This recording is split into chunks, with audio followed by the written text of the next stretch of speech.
día para todos. Yo me llamo Marjorie y así me gustaría que me llamaran Marjorie porque estamos entre amigos y en un espacio donde vamos a compartir experiencias en torno a esta temática y otras que quizás se convierten en relevantes para nosotros como grupo.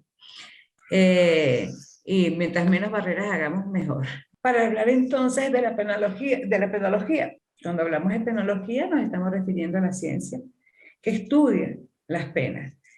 De esto se está hablando desde 1850 más o menos, de reconocer a la penología como ciencia propiamente dicha.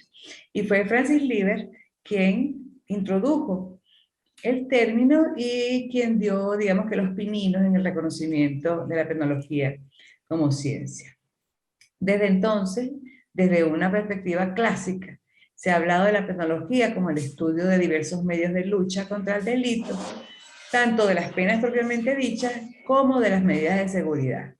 Para dar paso a un concepto un poquito más amplio, un concepto más moderno de la ciencia, desde el cual el estudio, la penología como estudio de los diversos medios de represión y prevención del delito, abarca tanto penas como de medidas de seguridad, pero no solamente eso, también abarca sus métodos de aplicación y la actuación postpenitenciaria, es decir, el proceso de reinserción del delincuente una vez que ha culminado su condena. Sin embargo, existen otras consideraciones que también han resultado importantes para definirla. Así, Castellanos Tena aporta que la penología es el conjunto de disciplinas que no solamente estudian las penas, sino también cuál es la finalidad de la pena, cuáles son las funciones que persiguen la pena y cómo es el proceso de ejecución de las penas propiamente dichas o de las medidas de seguridad. Algunos tratadistas, como los franceses, dicen que no solamente abarca las penas, como ya hablamos, sino que incluye las medidas de seguridad y además de ello, ¿qué es lo que pasa dentro del sistema penitenciario? Tanto así que estos tratadistas llegan a equipararla a la penología con las ciencias penitenciarias, en virtud del alcance que ellos visualizan en esta ciencia.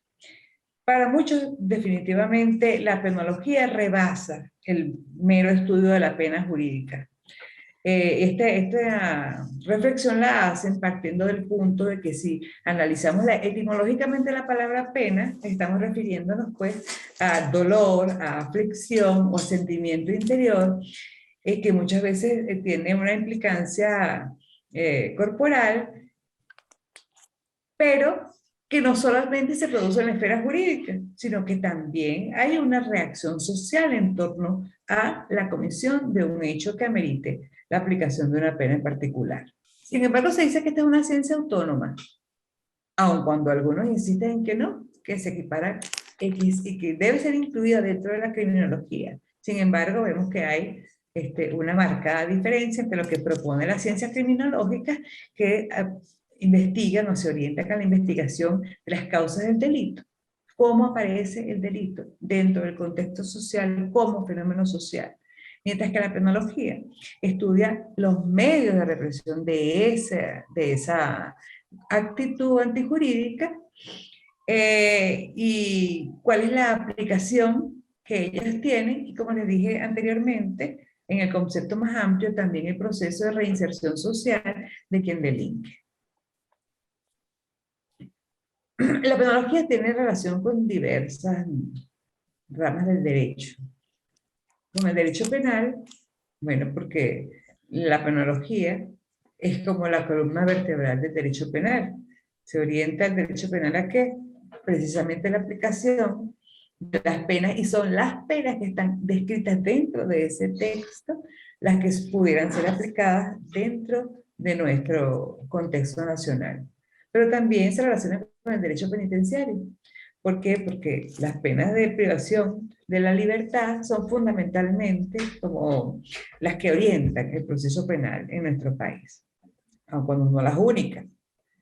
Con el derecho procesal, porque para declarar la imputabilidad de un hecho delictivo, pues el derecho procesal cobra relevancia en virtud que luego de un proceso es cuando, durante la fase de ejecución, en el caso específico del derecho procesal penal, cuando puede sobrevenir la aplicación de la pena.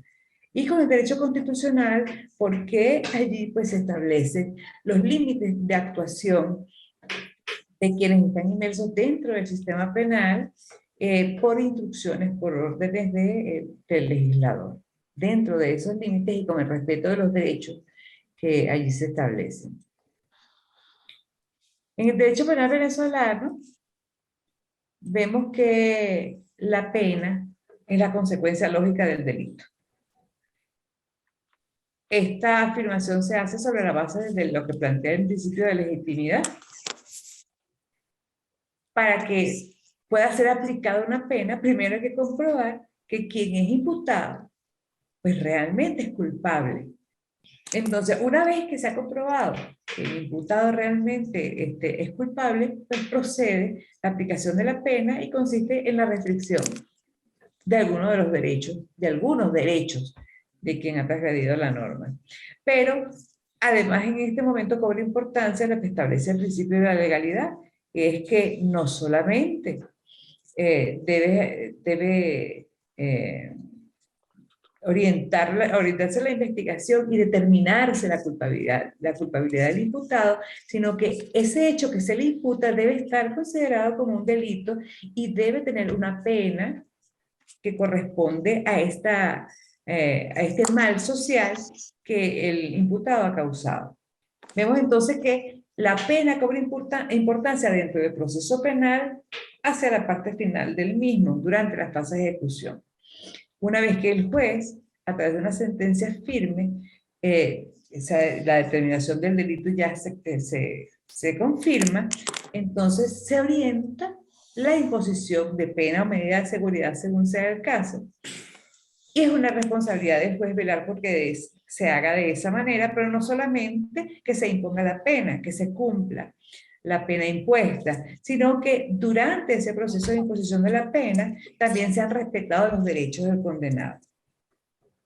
Y también tienen la obligación de conocer bien para conceder o para improbar la solicitud de beneficios procesales como derecho ya en este caso del condenado. De acuerdo a lo que establece el artículo 8, 9 y 10 del Código Penal, las penas son corporales o son no corporales. Las penas corporales pueden llamarse también como penas restrictivas de la libertad y entre ellas conseguimos el presidio, la prisión, el arresto, la relegación a una colonia penal, el confinamiento, la expulsión del espacio geográfico de la República y algunas otras penas de naturaleza no corporal como la sujeción a la vigilancia de la autoridad, la inhabilitación política, la destitución de un empleo, la multa, entre otras, ¿no? Eso lo vamos a poder ver con detenimiento, artículos 8, 9 y 10 del Código Penal. Pero también en los artículos 11, 12 y 13 vemos una nueva clasificación, otra clasificación. Y en ella se distinguen penas tanto principales como accesorias. Las principales, las que la ley aplica directamente al castigo del delito. Y hay otras que son consecuencias de ese mismo delito y que se han llamado por nuestra norma penal como penas accesorias. Son accidentales o pueden ser necesariamente consecuencia de ellas. Por ejemplo, si estamos hablando del delito de la pena de presidio, podrían ser penas accesorias la interdicción civil durante el tiempo de la pena o la inhabilitación política mientras dure la pena. Pero fíjense que la principal es la pena de presidio, que trae como consecuencia otras penas accesorias o subsidiarias. Existen diferentes teorías para tratar de explicar cuál es el fundamento de las penas. Estas filosofías, estas doctrinas, tienen una clasificación que vamos a tratar de relacionar. Por ejemplo, los tratadistas italianos hablan de que la pena puede ser tienen fundamento clásico, positivista o ecléctico, mientras que los alemanes la dividen en absolutas, relativas y mixtas. Pero vemos coincidencias en esta clasificación. Por ejemplo, las absolutas para los alemanes y clásicas para los italianos consideran que la pena es un efecto reparador, es la retribución de un mal causado a la sociedad. Con relación a las penas relativas y positivistas, de acuerdo al caso de italianos o alemanes, la pena busca como objetivo perseguir, intimidar, prevenir, asegurar. Vemos cómo el fundamento de la pena está en la prevención, en tratar de evitar la comisión del delito, y para ello entonces la pena se concibe como un planteamiento, un postulado que causa o que puede causar en el individuo posible antisocial la inhibición a la comisión de un hecho punible. Y finalmente hay otras tesis que dicen que las llamadas mixtas para los alemanes y eclécticas para los italianos, que dice que el fundamento de la pena no solo es reparar o intimidar el daño, sino que también en la línea de prevenir o asegurar la no comisión de estos delitos, se plantea que la pena se orienta fundamentalmente a la defensa de la sociedad o a la tutela de la misma. Entonces vemos cómo para unos la pena se orienta a reparar un daño. Para otros, desde la perspectiva relativo positivista, no es suficiente reparar el daño, hay que prevenirlo. Y finalmente, entonces, repito, mixtas o eclécticas que explican como fundamento de la pena la necesidad de reparar el daño, pero al mismo tiempo de prevenir la conducta antisocial. Una vez que el procesado ha sido condenado y adquiere la condición de recluso, de penado, de delincuente, es considerado como un desadaptado social. Y sobre la base de esa premisa, ¿cuál es la obligación del Estado a través de la pena? Y por ende, ¿cuál es la finalidad de la pena? La reincorporación, la reinserción de ese ser condenado para su readaptación, para su reinserción social. Entonces coinciden tanto en el ámbito internacional como en el ámbito nacional con este planteamiento todos los cuerpos normativos vinculados a las comisiones de delitos. Entonces, repetimos que hay una coincidencia en la necesidad de que la pena atienda al desadaptado social, condenado o recluso, y lo incluya dentro de la sociedad, por supuesto, con un desempeño distinto para que su acción de inclusión dé respuesta a las necesidades de la comunidad. Bueno, entonces ha sido un gustazo para mí conocerlos. Sí, Nos vemos entonces en el foro permanente y como encuentro sincrónico con ponderación el día 16 de abril. Espero leer sus producciones y poder ser muy asertiva en las orientaciones que me correspondan.